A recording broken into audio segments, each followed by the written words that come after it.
আসসালামু আলাইকুম। শুরুতেই আজকের প্রধান খবর এবং পরে বিস্তারিত। প্রধান উপদেষ্টা রাজবাড়ী যাচ্ছেন আজ। পুলিশের ৪৮ কর্মকর্তার পদায়ন। ৫৩ বছরের মধ্যে সবচেয়ে দুর্বল সরকার এখন, মন্তব্য তারেক রহমানের। প্রত্যেক বিভাগে জুলাই স্মৃতি ফাউন্ডেশনের একটি করে অফিস হবে। ঢাকায় ৫ তারকা হোটেলে আকস্মিক অভিযান এবং ইতিহাসের সর্বোচ্চ রেমিটেন্স এবছর। শুনলেন শিরোনাম, এবার বিস্তারিত। প্রধান উপদেষ্টা রাজবাড়ী যাচ্ছেন আজ। বাংলাদেশ সেনাবাহিনীর একটি পদাতিক ব্রিগেড গ্রুপ কর্তৃক শীতকালীন মেনুভার অনুশীলন প্রত্যক্ষ করতে রাজবাড়ী যাচ্ছেন অন্তর্বর্তীকালীন সরকারের প্রধান উপদেষ্টা ডক্টর মোহাম্মদ ইউনূস। বৃহস্পতিবার ২ জানুয়ারি রাজবাড়ী জেলার কালুখালী উপজেলার রাজবাড়ী মিলিটারি ট্রেনিং এরিয়ার চর খাপুরা ও চর রামনগর এলাকায় বাংলাদেশ সেনাবাহিনীর ৫৫ পদাতিক ডিভিশনের ব্যবস্থাপনায় এই শীতকালীন মেনুভার অনুশীলন অনুষ্ঠিত হবে। প্রধান উপদেষ্টা ডক্টর মোহাম্মদ ইউনূস ঢাকা থেকে হেলিকপ্টার যোগে এই বৃহস্পতিবার বেলা ১১:১১টার দিকে মিলিটারি ট্রেনিং এরিয়ার চর খাপুরায় হেলিপ্যাডে অবতরণ করবেন।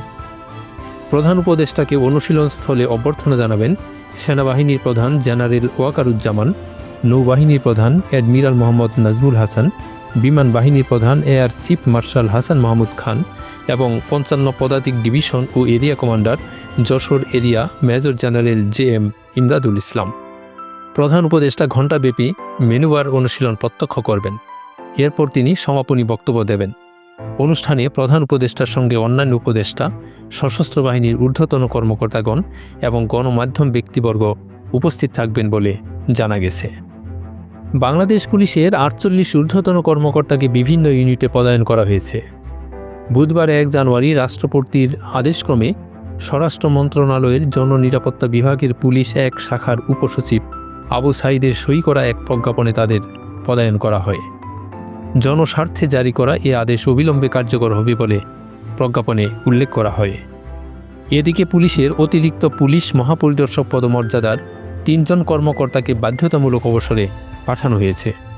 মঙ্গলবার রাষ্ট্রপতির আদেশক্রমে স্বরাষ্ট্র মন্ত্রণালয়ের জননিরাপত্তা বিভাগের সিনিয়র সচিব নাসিমুল গনি স্বাক্ষরিত পৃথক পৃথক প্রজ্ঞাপনে তাদের বাধ্যতামূলক অবসরে পাঠানো হয়। গতকাল ১ জানুয়ারি জাতীয়তাবাদী ছাত্রদলের প্রতিষ্ঠা বার্ষিকী অনুষ্ঠানে বক্তব্যকালে তারেক রহমান বলেন, ৫৩ বছরের মধ্যে সবচেয়ে দুর্বল সরকার এখন।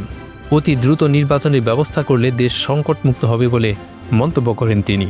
বিএনপির ভারপ্রাপ্ত চেয়ারম্যান তারেক রহমান বলেছেন, যারা জনগণের মুখোমুখি হতে ভয় পায় তারাই এখন নির্বাচন নিয়ে তালবাহানা করছে। দেশে আরও রাজনৈতিক দল আসবে, তা নিয়ে বিচলিত হবার কিছু নেই। জনগণ কোন দলকে গ্রহণ করবে বা বর্জন করবে তা জনগণ সিদ্ধান্ত নেবে। আগামী নির্বাচন নিয়ে নেতাকর্মীদের মানসিকভাবে প্রস্তুত থাকার আহ্বান জানান তিনি। কোনো হঠকারিতার কারণে কোনো অভ্যুত্থানের সাফল্য যেন ব্যর্থ না হয় সেদিকে সজাগ থাকার আহ্বান জানান তারেক রহমান।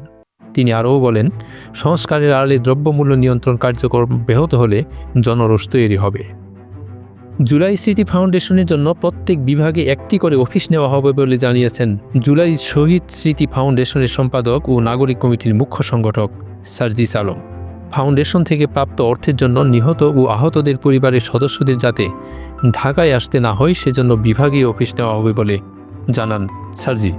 বুধবার ১ জানুয়ারি ঢাকায় জুলাই শহীদ স্মৃতি ফাউন্ডেশনের সামনে এক সংবাদ সম্মেলনে এসব কথা বলেন তিনি। নিহত ও আহতদের পরিবারের কেউ ফাউন্ডেশনে এসে যেন খারাপ ব্যবহার না পায় সেজন্য প্রয়োজনীয় ব্যবস্থা নেওয়া হবে বলেও এ সময় জানান সার্জিস আলম।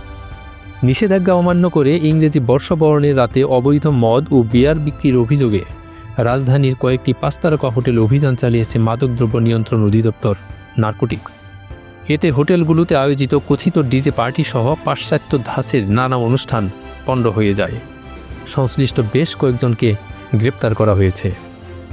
মাদকদ্রব্য নিয়ন্ত্রণ অধিদপ্তর জানায়, 31st নাইটে বিশৃঙ্খলা রোধে সন্ধ্যার পর হোটেলের বার বন্ধের নির্দেশনা দেওয়া হয়, কিন্তু নিষেধাজ্ঞা অমান্য করে কয়েকটি হোটেলে ডিজে পার্টি সহ নানা অনুষ্ঠানের আয়োজন করা হয়।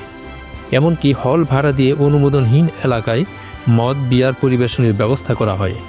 এক পর্যায়ে অভিযান চালিয়ে অবৈধভাবে মজুদ বিদেশি মদ ও বিয়ার জব্দ করা হয়। সমাপ্ত বছরে বাংলাদেশের প্রবাসীদের পাঠানো রেমিটেন্সের পরিমাণ $26 বিলিয়ন ছাড়িয়ে নতুন রেকর্ড গড়েছে।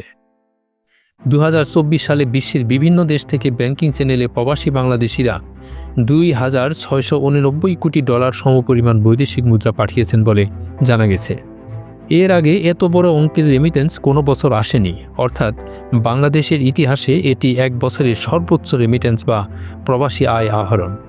বাংলাদেশ ব্যাংকের তথ্য অনুযায়ী গত এক বছরে প্রবাসী আয় তার আগের বছরের চেয়ে প্রায় $500 কোটি বা 20.50% বেড়েছে।